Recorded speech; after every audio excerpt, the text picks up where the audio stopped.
सरकार कालही स्थिर होतं, यापुढेही स्थिर राहणार. विधानसभा अध्यक्षांच्या निकालातून आम्हाला न्याय मिळेल. उपमुख्यमंत्री देवेंद्र फडणवीसांचं वक्तव्य. आमदार अपात्रता प्रकरणात विधानसभा अध्यक्ष राहुल नार्वेकर उद्या निर्णय देणार आहेत. आमच्याकडे पक्षाचं अधिकृत चिन्ह, मेरिटनुसार निकाल लागेल. आमदार अपात्रता प्रकरणाच्या निकालाबाबत मुख्यमंत्री एकनाथ शिंदेंची प्रतिक्रिया. देशात लोकशाही आहे की नाही हे ठरवणारा हा निर्णय असेल. मात्र उद्या आणखी वेळकाढूपणा करण्याचा प्रयत्न होईल. उद्धव ठाकरे यांची आमदार अपात्रता प्रकरणात उद्या येणाऱ्या निकालाबाबत प्रतिक्रिया. नार्वेकर शिंदे भेट म्हणजे न्यायमूर्ती आरोपींना भेटल्यासारखं. नार्वेकर शिंदेंना भेटत असतील तर निर्णयाची काय अपेक्षा? निर्णय देणारे नार्वेकर आरोपीला उघड उघड भेटतात. उद्धव ठाकरेंची शिंदे नार्वेकर भेटीवर टीका. मुख्यमंत्री एकनाथ शिंदे आणि विधानसभा अध्यक्ष राहुल नार्वेकर भेटीवर ठाकरे गटाचा आक्षेप. ठाकरे गटाकडून सुप्रीम कोर्टात प्रतिज्ञापत्र दाखल. विधानसभा अध्यक्ष राहुल नार्वेकर मुख्यमंत्री शिंदेंना भेटत असतील तर संशयाला जागा. राहुल नार्वेकरांनी प्रतिमा जपायला हवी. नार्वेकर शिंदेंच्या भेटीवर पवारांची टीका. शिंदे नार्वेकर यांची भेट योग्य नव्हे. ती भेट म्हणजे न्यायमूर्ती आणि आरोपींनी भेटण्यासारखं. तर उद्याचा निर्णय घटनेनुसार असेल अशी आशा. आदित्य ठाकरेंची प्रतिक्रिया. मुख्यमंत्री आणि विधानसभा अध्यक्षांच्या भेटीवरील उद्धव ठाकरेंच्या टीकेला चित्रा वाघ यांच्याकडून प्रत्युत्तर. जरा खंबीरपणे निकालाची वाट पहा, मग प्रतिक्रिया द्या. चित्रा वाघ यांनी ठाकरेंना खडसावलं. निवडणूक प्रक्रियेत अडथळा येऊ नये म्हणून सर्व प्रशासकीय बदल्या 31 जानेवारीपर्यंत पूर्ण करा. केंद्रीय निवडणूक आयोगाचं राज्य सरकारला पत्र. केंद्रीय गृह मंत्रालयाचा मोठा निर्णय. हिट अँड रन शिक्षेबाबत ट्रक चालक आणि मालकांशी चर्चा करूनच निर्णय घेणार. गृह मंत्रालयाचं लेखी आश्वासन. ईडी आणि सीबीआयची आता कुणालाच भीती वाटत नाही. ठाकरे गटाचे आमदार रवींद्र वायकरांवरील धाडीच्या पार्श्वभूमीवर आदित्य ठाकरेंची प्रतिक्रिया. राम मंदिर सोहळ्यासाठी निमंत्रित करण्यात आलेल्या नेत्यांच्या यादीत माझाच्या हाती. महाराष्ट्रातील 7 प्रमुख नेत्यांना राम मंदिर सोहळ्याचं निमंत्रण. 22 जानेवारीला अयोध्येतील राम मंदिराचं लोकार्पण.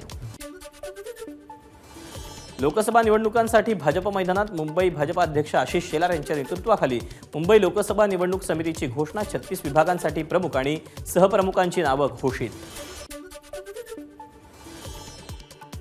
इंडिया आघाडीला चेहरा नाही, याबाबत कोणतेही अंतर्गत मतभेद नाहीत. राष्ट्रवादीचे अध्यक्ष शरद पवारांची प्रतिक्रिया.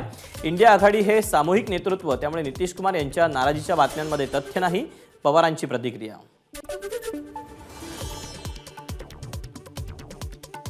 नागपूर जिल्हा बँक घोटाळ्या प्रकरणात आमदार सुनील केदार यांना जामीन मंजूर. 5 वर्षांच्या शिक्षेलाही स्थगिती. मंत्रालयावर धडक देण्यासाठी निघालेल्या अप्पर वर्धा प्रकल्पग्रस्तांना पोलिसांनी अमरावतीत अडवलं. आंदोलकांचा कालपासून अमरावती जिल्हाधिकारी कार्यालयाबाहेर ठिय्या. बुलढाण्यातील जिल्हाधिकारी कार्यालयाजवळ बीएसएनएल टॉवरवर चढून 2 जणांचं आंदोलन. आदिवासी कोळी महादेव समाजाला आरक्षण देण्याची मागणी. वाशिम बाजार समितीमध्ये सध्या नवीन तुरीची आवक वाढल्याचं चित्र. मात्र तूर बाजारात दाखल होताच तुरीच्या दरात घसरण. राज्य सरकारच्या मुख्यमंत्री महिला सशक्तीकरण अभियानाला आजपासून सुरुवात. गडचिरोलीतून मुख्यमंत्री एकनाथ शिंदे आणि उपमुख्यमंत्री देवेंद्र फडणवीसांच्या उपस्थितीत अभियानाची सुरुवात. नागपुरात अंगणवाडी सेविकांचं अनोख्या पद्धतीनं आंदोलन. काळे कपडे आणि हातात बांगड्या घेऊन सरकारचा निषेध. मागण्या मान्य करत नाहीत तोपर्यंत मागे हटणार नसल्याचा अंगणवाडी सेविकांचा इशारा. अयोध्येत प्रभू श्रीरामांच्या मूर्ती प्राणप्रतिष्ठेसाठी येणाऱ्या रामभक्तांच्या जेवणाची जबाबदारी विश्व हिंदू परिषदेच्या यवतमाळ विभागाकडून करण्यात येणार. त्यासाठी गावात एक मुठ्ठी अनाज योजना. आमदार अशोक उईके यांचा रामभक्तांसोबत झोळी घेऊन गावोगावी पदयात्रा. मूळ मराठा समाजाला एसीबीसी मधून आरक्षण हवं आहे. अण्णासाहेब पाटील आर्थिक विकास महामंडळाचे अध्यक्ष नरेंद्र पाटील यांची मागणी. मुंबईला जाण्याबाबत जरांगेंनी विचार करायला हवा. नरेंद्र पाटलांचा सल्ला. उद्धव ठाकरेंनी मातोश्रीत एलसीडीवर अयोध्येतील सोहळा पाहावा. संजय राऊतांसह सगळ्यांना सोहळा दाखवावा. अण्णासाहेब पाटील आर्थिक विकास महामंडळाचे अध्यक्ष नरेंद्र पाटलांचं वक्तव्य. बीडमध्ये ठाकरे गटाला धक्का. सहसंपर्क प्रमुख अनिल जगताप मुख्यमंत्री एकनाथ शिंदेंच्या उपस्थितीत शिवसेनेत प्रवेश करणार. बीडमधून 500 गाड्यांचा ताफा घेऊन अनिल जगताप मुंबईकडे रवाना.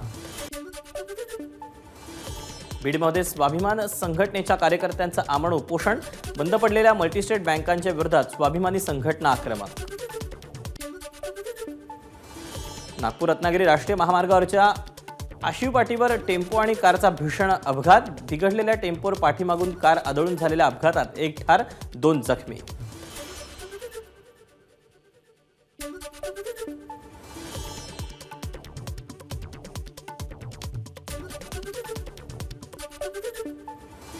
कुख्यात गुंड शरद मोहोळची हत्या करण्याआधी आरोपी साहिल पोळेकर आणि त्याच्या साथीदारांचा मुळशीमध्ये गोळीबाराचा सराव, प्रकाश नावाच्या व्यक्तीकडून 3 पिस्तूल आणि 11 कारतुसांची खरेदी. शरद मोहोळच्या हत्येप्रकरणी अटक झालेल्या दोन्ही वकिलांच्या पोलीस कोठडीत वाढ, दोन्ही वकिलांना 11 जानेवारीपर्यंत पोलीस कोठडी. अल्पवयीन मुलींवरच्या अत्याचार प्रकरणात आरोपींना एकाच गुन्ह्यामध्ये 4 वेळा जन्मठेपेची शिक्षा, सांगलीच्या कुरपळमधल्या आश्रमशाळेतला प्रकार. पुण्यात सकाळपासून रिमझिम पाऊस, हवामान खात्याच्या अंदाजाप्रमाणे पुण्यासह राज्यात अनेक ठिकाणी आज आणि उद्या पावसाचं वातावरण कायम राहणार. बारामतीत अवकाळी पावसाच्या हलक्या सरी, त्यामुळे फळबागा आणि कांदा उत्पादक शेतकऱ्यांचं नुकसान होण्याची भीती. सोलापूर कृषी उत्पन्न बाजार समितीत कांदा उत्पादक शेतकरी आक्रमक, स्वाभिमानी शेतकरी संघटनेच्या नेतृत्वाखाली शेतकऱ्यांची घोषणाबाजी. एबीपी माझा, उघडा डोळे बघा नीट.